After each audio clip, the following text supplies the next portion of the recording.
You are Black in the Green Room with me, your host, Keith Underwood. And this is your spot for real talk about entertainment with entertainers, creatives, and showbiz professionals. It seems country music has made its way back into the mainstream, and Black creatives are at the forefront of this resurgence.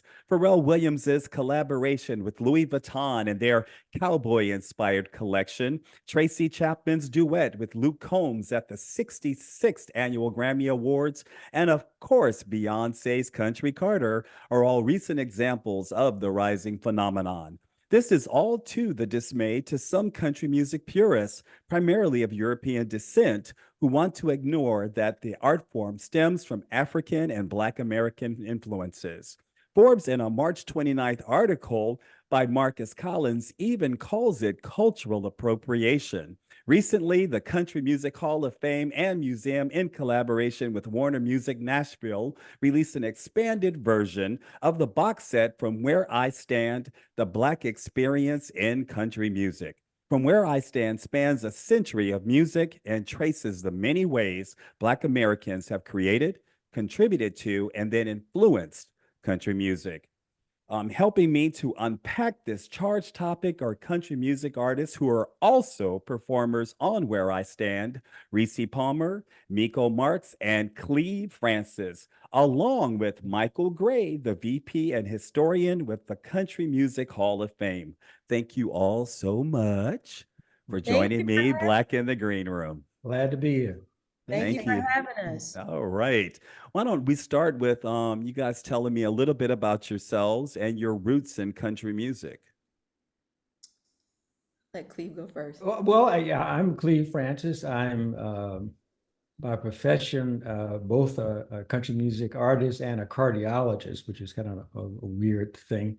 But I'm from the state of Louisiana, and I grew up, made a guitar, and taught myself to play, and carried my guitar on to school and everywhere I went, and got discovered after I had started my practice and got signed to Capitol Records. And I spent from 1992 to 1995 on the label and traveling around the country and the world.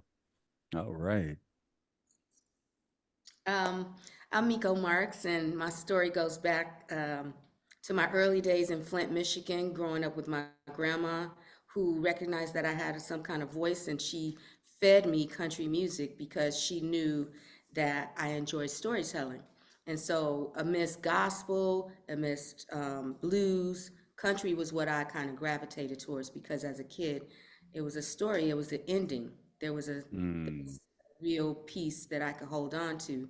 And so my grandma just exposed me at a really early age to everybody. She Dolly, Loretta, Patsy, Waylon, all the greats, Charlie Pride. She just gave it all to me, and she flooded my life with it to the way that it felt like my life.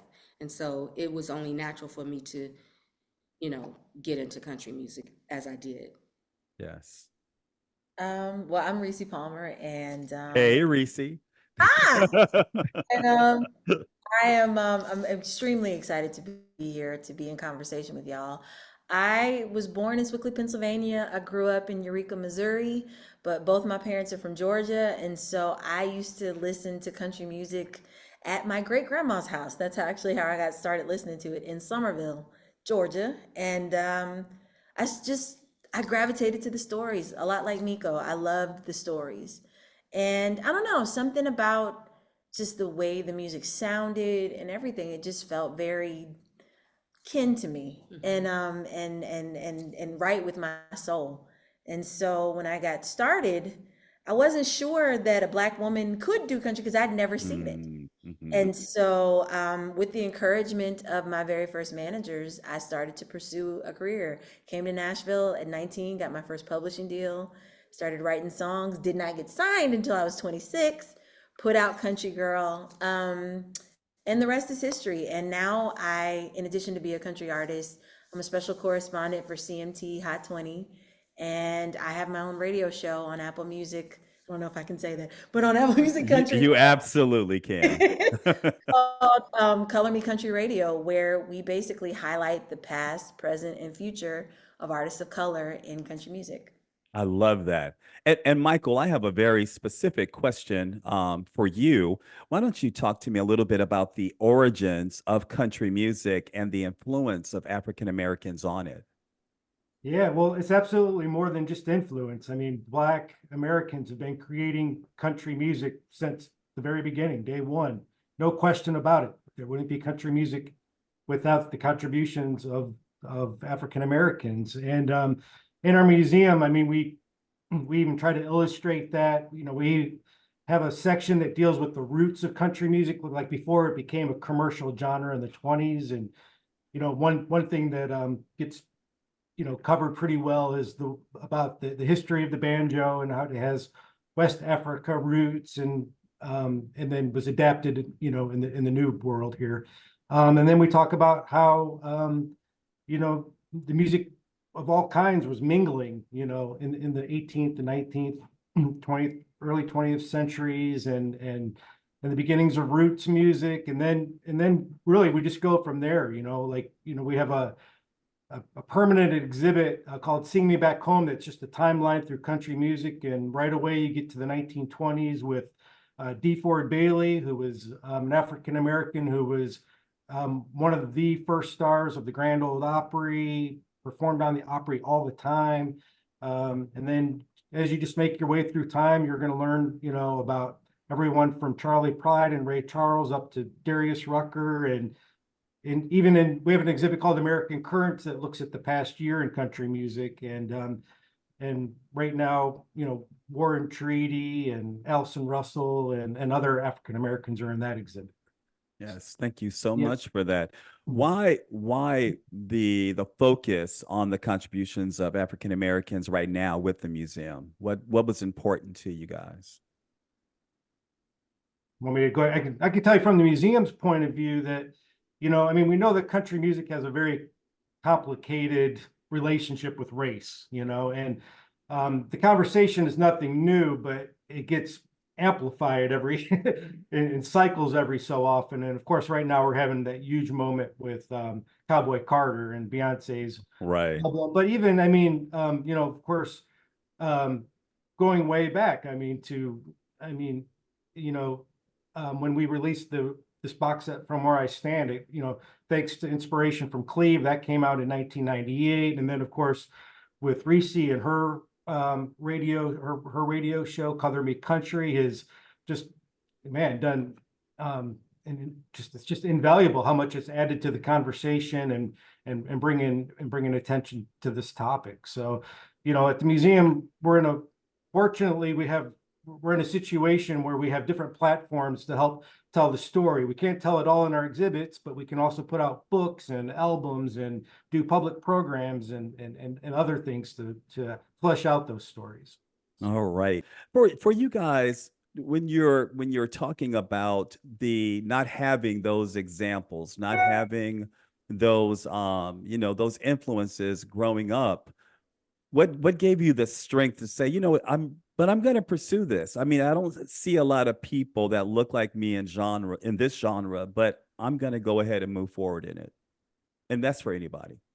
Well, I'll say for me, it was encouragement of my managers. My managers at the time were two Black women and from St. Louis. And, initially it was like, well, she's young. Because when I met them, I was 17. And they were like, well, she's a young Black woman. So naturally you want to be like Lauryn Hill or you want to be Mariah Carey or something like that. And as they got to know me and know me as a writer and all that, they were like, Rissi, you're a country singer. And they, I think getting the boost from two women that I respected and that I looked up to and who were Black women, to get that boost from them was like a huge boost for me. And it made it feel safe. Like it made it feel like it was okay. Because so much before that, I was told that country music was white music. And it wasn't for us. And so to hear two Black women say that, I'm like, okay, well then we can do it. Yeah. What about for you, Miko?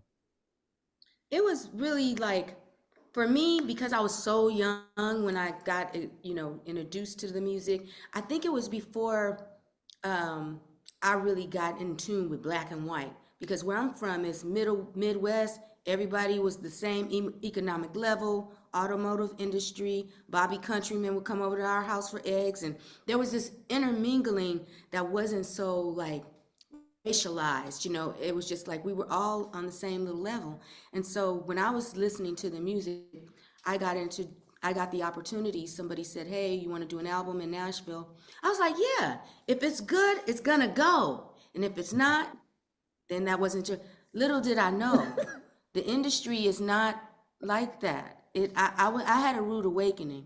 I just thought if the talent was there, there's no way they're stopping you. I didn't know about all the little undertones, the politics of it, and I was heartbroken. I was like, this ain't the world that I lived in, and so I had a rude awakening. So it was like that for me.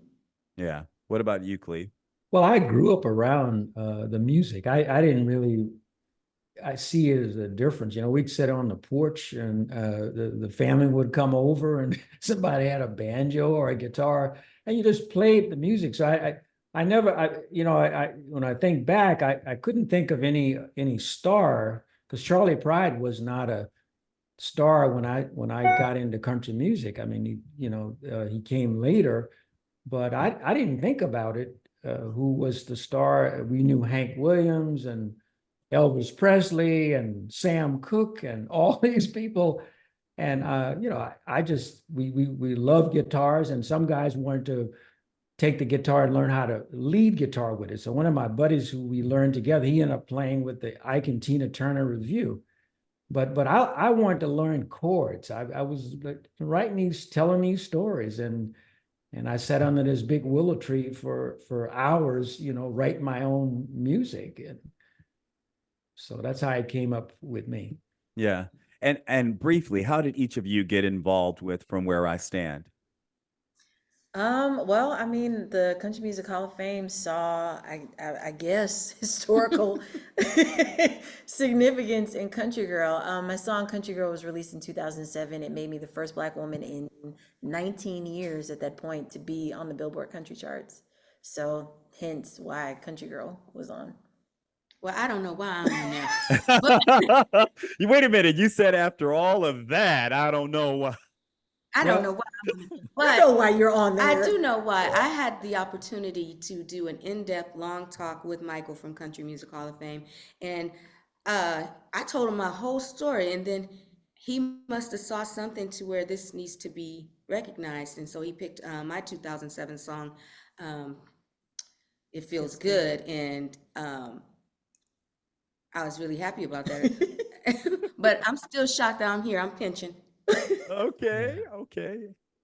And Cleve, yes.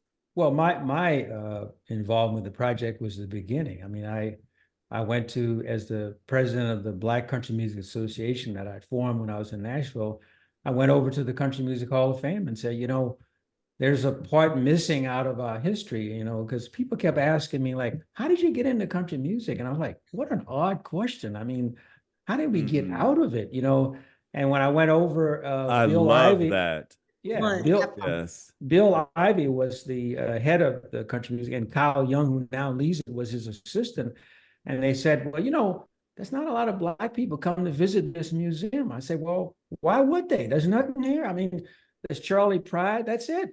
So, he said, they looked at it and we envisioned this idea of getting all of this music together. And, they went to work with the historians and their staff. And in 1998, they put out the first From Where I Stand. I mean, and it had, the string band area, and it had the R&B artists that sang country music. This was the first attempt to categorize what we were hearing. The D. Ford Bailey, the Mississippi Chic, that's a whole different era. But then there was a lot of R&B guys like Ivory Joe Hunter and Fats Domino, Ray Charles. They sang country music, but they were not country singers. And then there was that latter group with Charlie Pride, Stoney Edwards, Big Al Downing, myself. So that was the three. So Miko gets in the fourth one, because we've said, out of all of this, here's our next generation of people, with Rissi and Miko and all the other people. So this is the first of its kind in the world, looking at this issue. So I was there. I was at the beginning table. So I'm very proud of that. Yes, and we're proud of you. All of you have spoken about a very organic introduction to country. So are you surprised by kind of the controversy behind Country Carter? No. I mean, the biggest thing that I think people need to remember and is that it's not, first of all, it's a record that encompasses, Cowboy Carter specifically is an Americana record, I think, Hmm. because it encompasses a lot of different styles. There's gospel, there's some rock, there's classical Yeah. Hip and hop. folk and like that kind of thing. And so like I think it's a great introductory piece to Mm. someone who is not necessarily, I'm not a country fan, I'm a Beyonce fan, because she could sing sea shanties at this point. Right. Absolutely. But it's a great intro. And then now that you've gotten in, here's this other record to show you, number one, we've been here all along. It doesn't start with Charlie. It doesn't start with Ray Charles even. It even starts before D Ford. So it's a great intro, I think. Yeah. I think she raised the issue, like I said, of all the headlines, I've been in the press for years and years. It's hard to get in the headlines. I mean, your subject comes up and here comes Beyonce. We're getting ready to release this record, whether she came or not. And here comes Beyonce with that Cowboy Carter. And all of a sudden, the topic is a national and an international topic about Blacks in country music. I mean, wow. I mean, this is what we need to be talking about. Now, it won't last long. I mean, we have to talk about it as much as we can talk about it now, because it's like big game hunting, they moved the scope somewhere else. They might be talking about pickleball next week, but we're talking about Blacks in country music. And here's our opportunity to tell how long we've been in it, what it means to us, and for us to say this is part of our culture too. You need to hear our stories too. Yeah. Where do you guys think these biases, where do you think they stem from them? Outside of the obvious, but where do you think some of these biases stem from?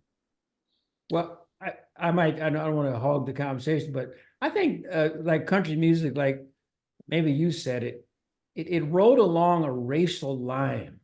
And we've had a problem with race in America, and any genre that's riding on that line is going to have some trouble, and the genre has to fight against it. I mean, but I think we got separated way in the 20s, and generations of Blacks and whites grew up thinking this was normal.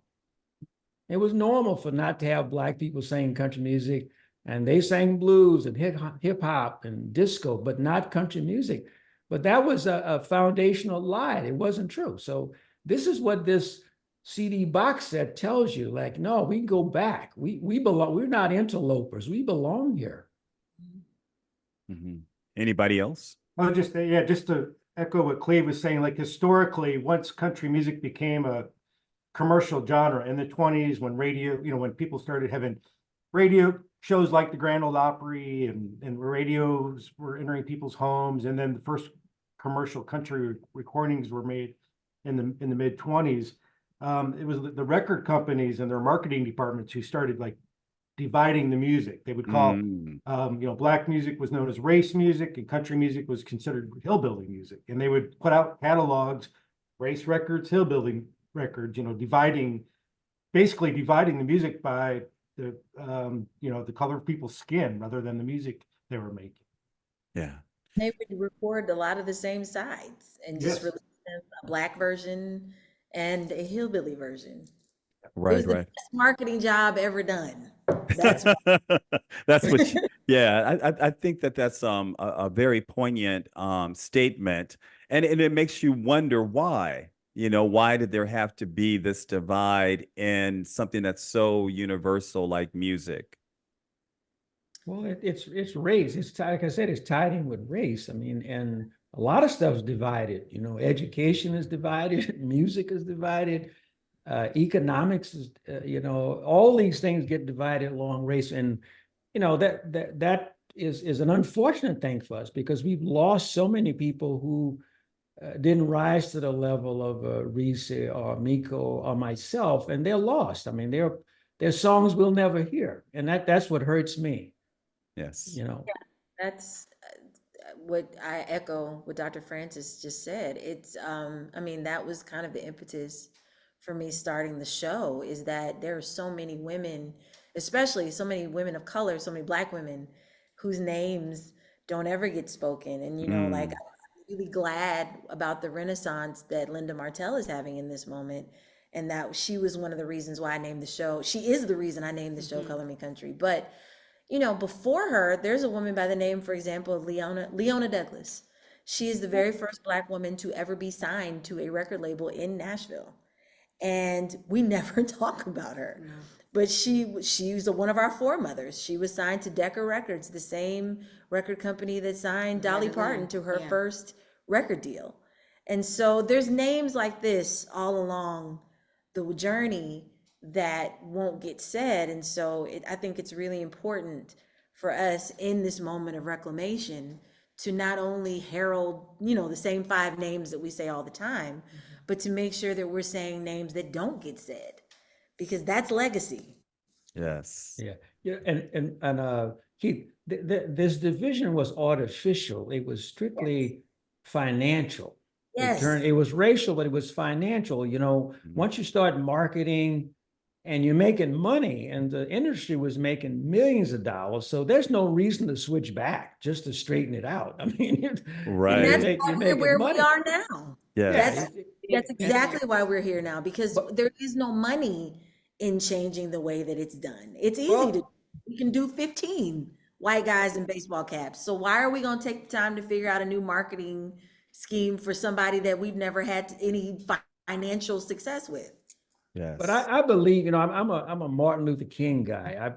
When Dr. King talked about appealing to the moral consciousness, and that's kind of what I've been working on. How long can you keep doing this? I mean, and the great thing about it, people like Michael and Kyle, there's a new group of people in charge that's coming into play. They take no honor in the past the way it's been. And they have become true allies. They've become allies. So they want a true museum. And Michael's the head. I mean, he wants a true museum about the real. He's not caught up into this financial and division. So I think there is hope. I mean, I got signed with Jimmy Bowen, a guy come from California. He wanted to try to straighten this whole thing. I signed a 43-year-old guy to a record label, a Black guy, and he said, I'm going to bring it. I think you have the talent, and I don't know what's going to happen. And it took me 3 years for us to find out. Nothing happened, but we kept going. But there's a new sheriff in town, and then that's the hope. I think Nashville has been a victim of this as well. I mean, I came to Nashville. I love the people there. It's a great town. They were not bigoted, and there was no heckling. I traveled across America. And so this division was strictly superficial. I mean, I went overseas, the same thing. The fans loved the music. The business is what was keeping us separate. So, Rissi, I like the word that you use, reclamation. What does that mean to you? I mean, that's a word that's been used a lot in like the last 6 months, especially. And to me, it's just a staking of, like, again, it's restaking our claim and our responsibility in this genre. And Dr. Francis hit on something really, really great when we were speaking off mic. It's not just a white issue. This is also a Black issue. And this is something that Black people need to, in addition to giving opportunity, white people that are in the industry and in charge, giving us opportunity to be a part of the industry. It's also on us as a people to, number one, stake our claim in this, and from the very beginning of it, and then also to support and to come out and be a part of this, because this is a part of our culture as well. I mean, we're Black people, proud Black people, and want to have Black people in the audience, and they're with us.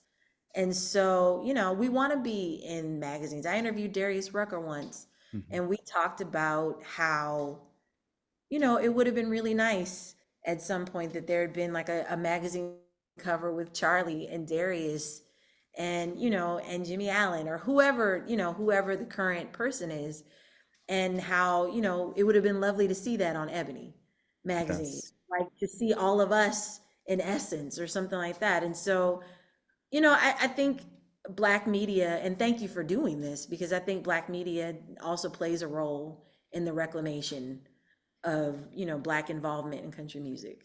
Yeah, and I'll start with Miko on this question. Where do you think these biases with country music come from with Black people? Well, I think that it comes from its inception of being called hillbilly music and then blues. That immediate separation of the music, I think, played a part over history and time to where Back this to is. the messaging. Yeah, it was the messaging immediately. Now, I had the opportunity to tour around with the Bill Pickett Rodeo, the Bill Pickett Invitational Rodeo, the only one that's invitational, and they were hard to let me in to do country music because they were typically thinking, what, you know, what are you doing, a Black girl doing country music? We're cowboys and we don't even see that. And so they gave me an opportunity, and I toured with them for about 10 years, running around the rodeo ring and doing my country music. And every time I had a line at my booth of Black people, people of color, saying that I don't like country, but I like what you just did. So it's really deep and ingrained in us that this is not our music. And it's really important that we teach them that it is, to keep it moving forward in the Yeah. way. And it's probably also helpful to see Black performers. Yeah. Yes. Go ahead, Rissi. No. I was agreeing. I'm agreeing. I think I was saying, you know, when I was on tour, and I played in San Antonio, Texas, for the Black Convention Planners of America. They said, well, when a group comes to Texas, we usually get a country band, and you're the only one out here. So we flew down, we got paid a lot of money, flew down to San Antonio, and within 10 minutes of my starting my show, and I was hot back then, they all walked out. The whole thing walked out. They was not going to listen to any Black country music, because this got back to Nashville, you know, thinking Cleve Francis is going to bring all these Blacks into the business. They walked out. And then, you know, at that point, I was embarrassed for myself. My band was embarrassed, because I went on to flew to the Virgin Islands to do a video and release my next record. But I knew we had a problem. We had an image problem with this music. The music was a victim. Yeah. And they said it had nothing to do with the songs I was singing. Yeah, brother, you sound pretty good, but we're not listening to that. And so that's what Black artists have faced all along. And most of my career, 95% of my audience have been white. Yes. I mean, I never would have, I couldn't exist. And so there's something basically wrong. And I know we love music, but Black people are very creative, and they just move on to something else real quick. They're just, you know, if you don't want us to come in this door, we'll go somewhere else. But we're not accepting that. We need to enter this door, because we have a reason to be here. Yeah. Miko, I'm sorry, go ahead. No. I was just going to add that, you know, we've had this conversation a lot, and I think part of it is so much of what is marketed out of Nashville is marketed with white people in mind. And so there hasn't been a specific push or thought put into by the major companies, I should say, to market to Black people. And like, what are the ways that we make you feel comfortable in this audience? What are the ways that we make you feel comfortable musically? What in this imaging that we do for this artist speaks to you and doesn't make you feel like this is foreign or not of us? Because that is what Black people, if we don't think it's for, that's not for me. Like, I don't, right. Who is this person? Right. Who are you? Who said you? Like, so we have to, you know, we have to be very mindful. You can't just market something Black, like, like a black Ken doll, like a Mhm. chocolate version of this white doll. Like you have to think about the marketing in terms of this individual black person. How do we market you so that people understand this has not been sanitized for, for Yeah. your protection? Like, you know what I mean? Yes. So black marketers, black publicists, there's Yes, a hole right here. So start from the top. yes. But yeah, one thing I found out when I was trying to make it, and the market is not written down anywhere, but it's maybe between 5 and 7 white guys with and without hats, Mhm.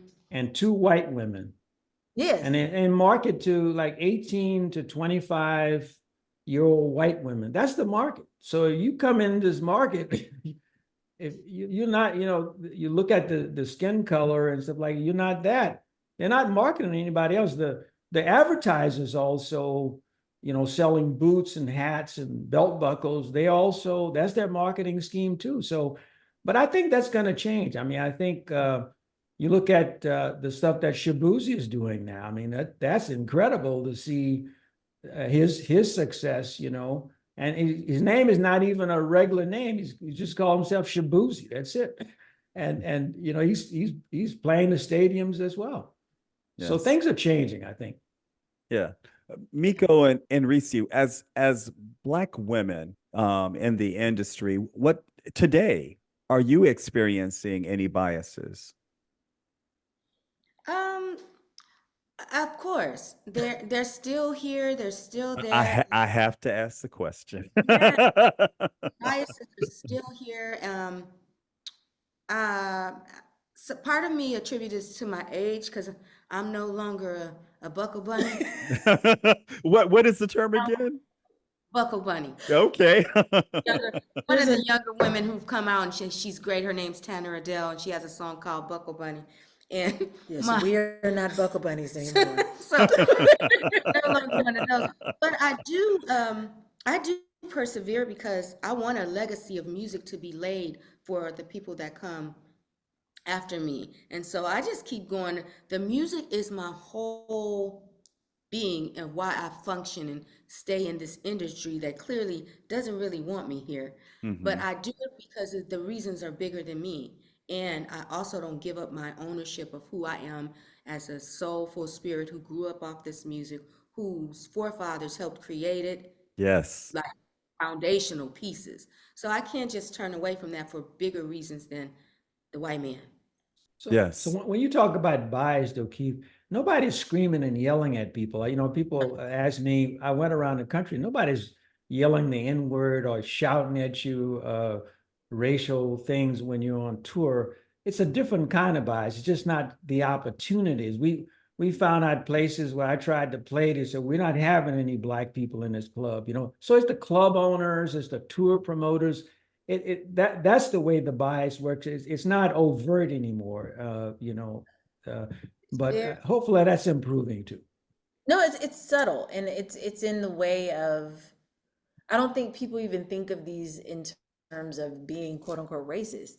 But it's like, well, I didn't think that y'all would want to do this. I didn't think that y'all would want to be included in this. I didn't think that we should, you know what I mean, that these particular people would be interested in this. And so it comes in those more so than a hood or a burning cross or something like yeah. that. Like it's definitely not that. It's just like little subtleties. It's like, you're planning this big festival, but you're playing at 10 a.m. when everybody's asleep. Right. Right. Got a voice that's like 8 o'clock, 9 o'clock time. That's true. Yes. 10 a.m. You playing while they setting up chairs, right? That's true. That's true. I didn't think about that. That's true. That is Right. really true. But I mean, so are those not biases? I mean, No, please. they are. Yeah, Yes. But it's also a business, though, Keith. We got to bring out talent and respect the business. The guy said, no matter where you're playing, you got to put butts in seats. yeah. Absolutely. Paying butts in seats. So just being there, being black is not enough. You have to be good. You have to compete with who's there, and we have that talent. We can do that. So put us on at prime time. We'll rock the house. Well, I Come mean, on like now. We can from experience, Miko and I went on tour last year. We did a joint tour together, and we chose to do a smaller tour than, you know, what it was like clubs and smaller theaters and that sort of thing. We wanted And butts and seats. we wanted butts and seats because we wanted to prove, you would not believe how hard it was to book this tour.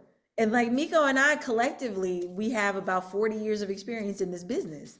And so you know, we decided we're going to do this and we're going to push through. We ended up selling out most of the, like, I would say 70% of the dates. And it showed that there is an audience for this and that people do want to see it. And if you do grassroots advertisement, all that kind of thing, people will come. And we, like Atlanta, it was almost an entirely Black show. Yes. Yeah. Yes. So Congratulations. It's better if you're on the radio and you're being played, you know, and you're coming out of the pickup trucks and you're coming out. So your chances of putting butts in seats is much higher than yes. put posters on a telephone pole and you know and flyers. And that's kind of what that's what we want. We really want that to be able to make hit records. And you know, we're not replacing anybody. We just want to be That's right. included. That's right. And once you get it, you know, I thought when I came in, I was on the same label with Garth Brooks. I said, "Oh my God, I'm gonna probably be 15 minutes on his show." Like I never got that chance. Never got that chance to front. And that's one of the reasons I picked Capitol Records, because they had all these big stars on it.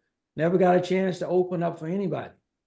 So I was playing the small fairs, and we did it. But it was hard to tour with anybody. I mean, I think I did a show with Doug Stone, Ricky Van Shelton, Ronnie Millsaps, and that's it. I couldn't get on any shows. So that's the kind of stuff that keeps you out of putting, you know, butts in seats. Yes. Country radio is a huge, I'm glad that you said that, because that's the biggest hurdle if there is any hurdle in that's proven to be hard to clear, it's country radio.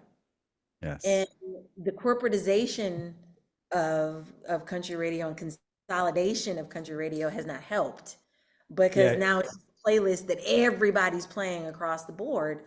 But if you don't exist on country radio, you're not only keep it not open, you don't get the good slots on the festivals. You don't get nominated for awards. So it's like there's a cap on how much money you can make in this business if you don't, like, you can only go so far. And that's the problem. And Black artists make up, I believe Dr. Jada Watson said in 2020, after 20 years of watching the charts, 0.2% of the music that was played on country radio was from a person of color in 20 years. Wow. Including Charlie Pride. Including Charlie Pride, including Mickey Guyton, Jimmy Allen, Darius Rucker. Like, literally, you can name the names on my hand. That's true. Yeah. Yes. But you know, they're playing the public sheep, though, because the public, I tell you, if you get some good music, you've been in shows where the public, and even though they're mostly white, they love this music. But I think your point about the radio taking us out of the formula. Yes. Michael, for you, how do you expect, from where I stand, to help to alleviate some of these biases? Good question. You know, we've been working, I mean, of course, as you know, we put out the original box set in '98. We've been working on this expanded version for many, many years. Where we did it with Warner Brothers, and it takes a lot of time to license 82 tracks from different labels and all that. And when we were working on this, we had no idea that Beyonce was about to drop Cowboy Carter. But yes, I immediately felt like, well, maybe this box set will give context, historic, you know, we're a history museum. It's our job to give, to contextualize shared experience and to tell stories. And, you know, it always breaks my heart when,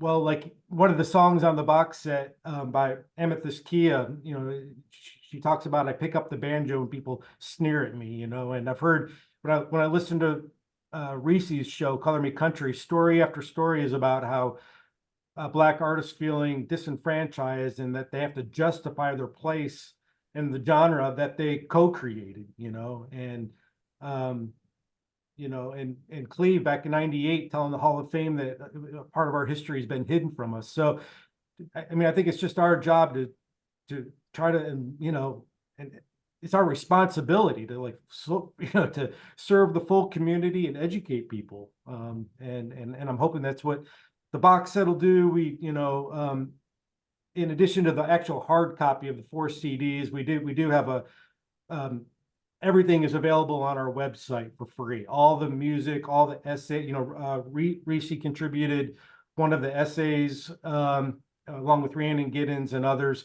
All that's available on the website, free of charge for people to, you know, to get that information. And then like the concert we're doing tonight, I hope that, you know, people will walk away from that with a new perspective. Yes. So tell me a little bit more, Michael, about the live shows that are going along with, you know, I see you, Rissi, that are going along with the box set. Yeah, well, thanks. Well, to all these folks, all these guests on your show. You know, Rissi is one of the co-producers along with Shannon Sanders, and she's going to perform.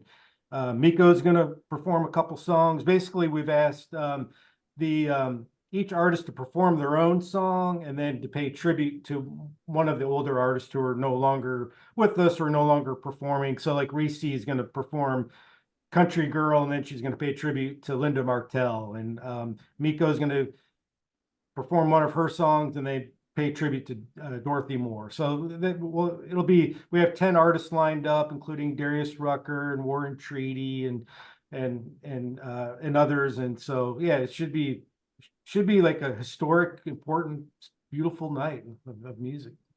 I love that. And you gave me a perfect segue.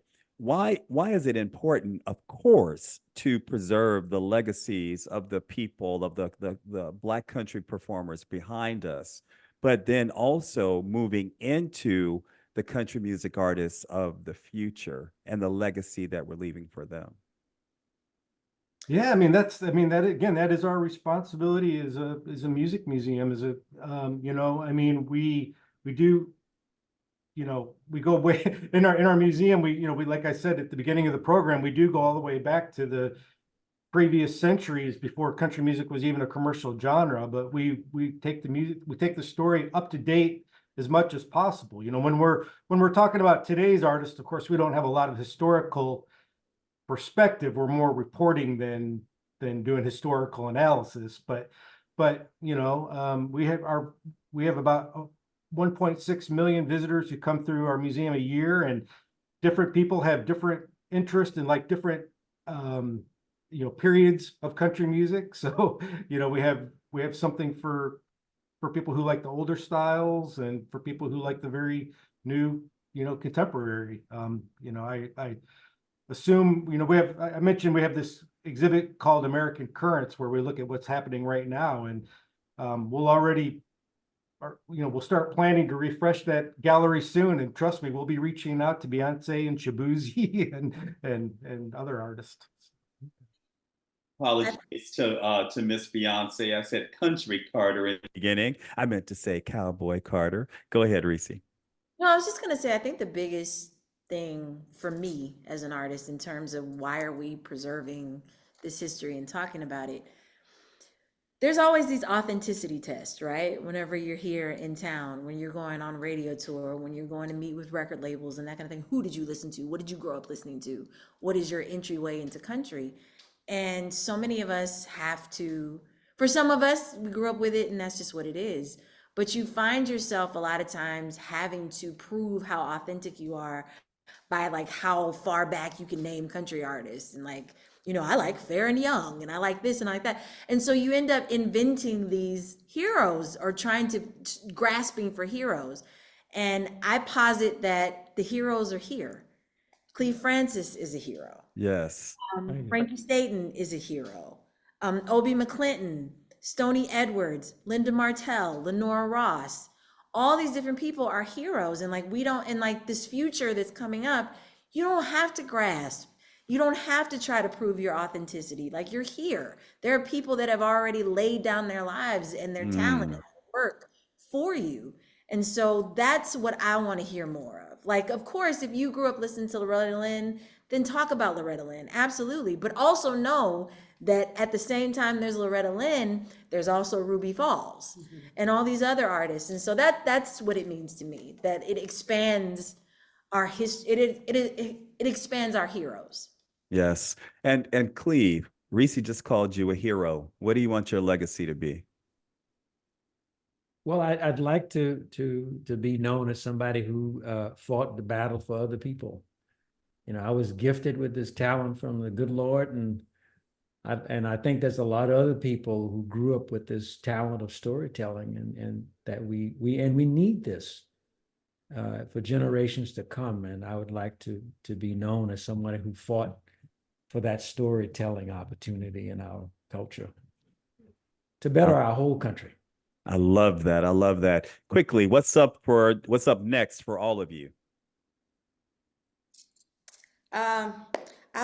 Miko will be touring, going to Canada for the first time, doing some shows over there, working on a new album for the fall, and just keeping the music going. That's it. Maybe doing a TV show with Rissi. No, I'm just kidding. Yes. Oh no, don't kid about that. Get yours, girl. Yeah, Go ahead. just continuing to make music, and that's it. Yes. And what about you, Rissi? Working on a new album right now. Already planning touring for next year. Still doing the radio show every Saturday from 12 to 1 p.m. Eastern. Yes, you're a heroine. Yeah. Thank you. And then also I have a nonprofit. It's Color Me Country, the Color Me Country Foundation. We give artist grant funds, micro grants to artists of color within the genre. And we also take artists to Europe to perform on the Color Me Country stage, all expenses paid. And so we'll be doing a lot of fundraising over the year, and just trying to keep this, figure out ways to circumvent the system, fight the system. Love it. Love it. Yeah. And Cleve, what about you? Well, I'm working on a memoir called Beyond the Weeping Willow, a heart's journey through music, medicine, and history. So that should be out next year, and I hope to maybe be touring the country talking about my book. And I'll try to refire the old Black Country Music Association up again, as an organization that needs to be here. Love it. And where can everyone find you on social media? And that's for each of you. Oh, everything is Rissi Palmer Official. And you can also go to RissiPalmer.com or ColorMeCountry.com. All right. MikoMarks.com, and everything is Miko Marks across the board. Spotify, Apple Music, all the things. And Cleve? CleveFrancis.com, and I'm on X and Instagram and all the rest of the stuff. All right. And then for you, Michael, where can we find out more about the museum and then also the box set and shows and any upcoming shows? Thanks. Yeah, countrymusichofoffame.org. And we're also on Facebook and Instagram and X. Yeah. So thank you. Yeah. All right. Well, let's get this right. Rissi Palmer, Miko Marks, Cleve Francis, Michael Gray, thank you all so much for joining me in this conversation. I appreciate you all so much. Thank you. Thank you. Thank you. Be sure to follow me, Keith Underwood, at Mr. Keith L. Underwood on IG. You can also follow me on FB at Keith L. Underwood. And you gotta follow Black in the Green Room at Black in the Green Room across all platforms. Until next time, this has been Black in the Green Room.